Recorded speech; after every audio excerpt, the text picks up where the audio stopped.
The recent developments that we've seen in AI are something that I did not anticipate happening, especially not so quickly, and I don't think anyone really anticipated it.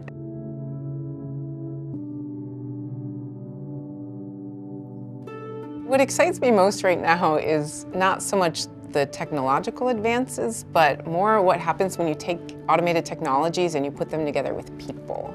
Because as people start to encounter the technologies more in their daily lives, whether that's chatbots or whether that's delivery robots on the sidewalk, we're seeing some really interesting responses. For decades now, we've had these headlines that say, no jobs, blame the robots, and that stir this moral panic around robots coming to take jobs.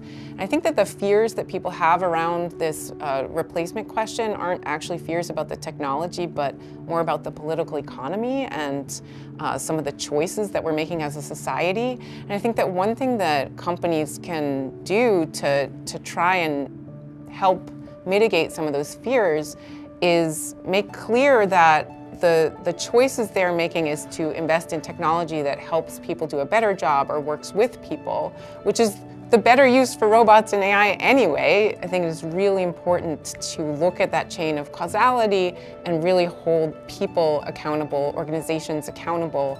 That's the only way that we're going to ensure that we can both foster innovation but also hold the right actors accountable.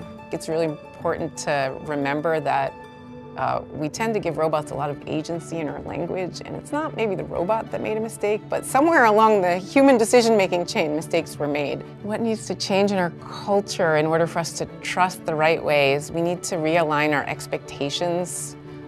We need to get rid of some of the moral panic that we have around technologies and understand a little bit better what it can do. I think one of the things that really excites me about the technology is that there's so much potential for it to actually help with human flourishing.